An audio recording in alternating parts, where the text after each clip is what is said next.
మొత్తానికైతే రజనీకాంత్ గారి మూవీ అయితే కూలీ అయితే చూడడం జరిగింది. ఈరోజు మార్నింగ్ 7 AM షోకి అయితే వెళ్ళడం జరిగింది. మూవీ గురించి అయితే వచ్చేద్దాం. నేనైతే పాజిటివ్ నెగిటివ్ అయితే మొత్తం చెప్తాను. మూవీలో ఫైలర్స్ అయితే నేనేమి చెప్పను. మామూలుగా చిన్న స్టోరీగా కొంచెం చిన్నగా చెప్తాను. మొత్తం స్టోరీ అయితే దేని మీద బేస్ అయి ఉంటుంది అది ఒక్కటైతే చెప్తాను. మొత్తం అయితే నేను చెప్పను. ఇంతకుముందు వచ్చిన చాలా స్టోరీస్ కూడా ఇలాగే వచ్చింది. జస్ట్ హార్ట్ ట్రాన్స్పోర్టేషన్ ఉంటుంది కదా, అదైతే దాని గురించి అయితే ఉంటుంది. మొత్తం మూవీ కూడా మొత్తం దాని మీదే ఉంటుంది. దేని గురించి కొట్టుకుంటున్నారు, కూలీల గురించి. రజనీకాంత్ గారు టైటిల్లో చెప్పినట్టు కూలీ అయితే ఉంటుందో, రజనీకాంత్ గారు కూడా దాంట్లో కూలీగా ఉన్నారు.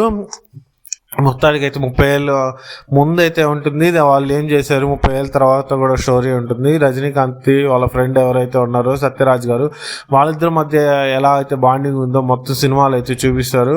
మొత్తానికి అయితే పాజిటివ్స్కి వచ్చేటప్పటికి మూవీలో అయితే మ్యూజిక్ అయితే ఏదైతే మ్యూజిక్ ఉందో మ్యూజిక్ బాగా చెప్పుకోవచ్చు. మ్యూజిక్ చాలా బాగుంది, బాగా నచ్చింది నాకు.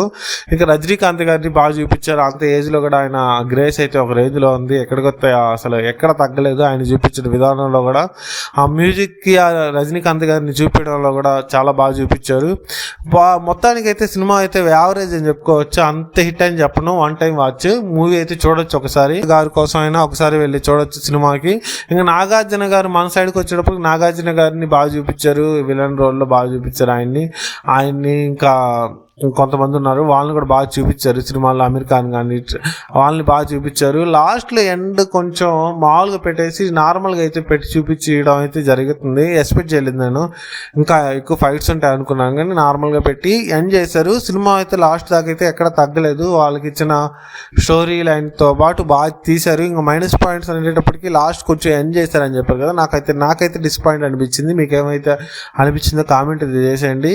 ఎక్కడక్కడ రజనీకాంత్ గారు తగ్గలేదు. సినిమాటోగ్రఫీ బాగుంది, మ్యూజిక్ బాగుంది. మ్యూజిక్లో ఎవరైతే వాళ్ళకి ఇచ్చిన క్యారెక్టర్లో అయితే బాగా చేశారు. శృతి హాసన్ గారు కానీ వాళ్ళకి ఇచ్చిన క్యారెక్టర్లో వాళ్ళు బాగా అయితే చేశారు. మూవీలో ఎక్కడ తగ్గలేదు. ఇంకా రజనీకాంత్ గారి గురించి అయితే ప్రత్యేకంగా చెప్పుకోవాలి. ఆయన ఇంత ఏజ్లో కూడా ఒక రేంజ్లో అయితే పర్ఫార్మెన్స్ చేశారు. ఆయనకి ఇచ్చిన గ్రేస్ అయితే ఎక్కడ తగ్గలేదు. ఆ డ్యాన్సుల్లో కానీ ఎక్కడ తగ్గలేదు. బాగా అనిపించింది నాకు. రజనీకాంత్ గారిని చూసినంత వరకు బాగా అనిపించింది. ఆయన ఫైట్లు కానీ ఆయన సీన్స్ కానీ ఎక్కడ తగ్గలేదు. ఇంటర్వెల్ దాకా సస్పెన్స్ బాగుంటుంది సినిమాలో. ఎక్కడ బాగుంటుంది ఏమవుతుందని. ఇంకా రొటీన్ స్టోరీ అయినా కూడా లాస్ట్ దా బాగా చూపించారు ఈ సినిమాని. చూద్దాం. ఇది ఇంకోటి వార్ మూవీ కూడా ఉంది కదా, వార్ 2 కూడా ఉంది కదా. ఈ రెండింటి మధ్య ఘర్షణ ఎలా ఉంటుందో చూద్దాం. ఆ మూవీ ఇంకా నేను చూడలేదు, చూసి రివ్యూ ఇస్తాను. Thank you guys. మీకు నచ్చితే సబ్స్క్రైబ్ చేయండి. Thank you.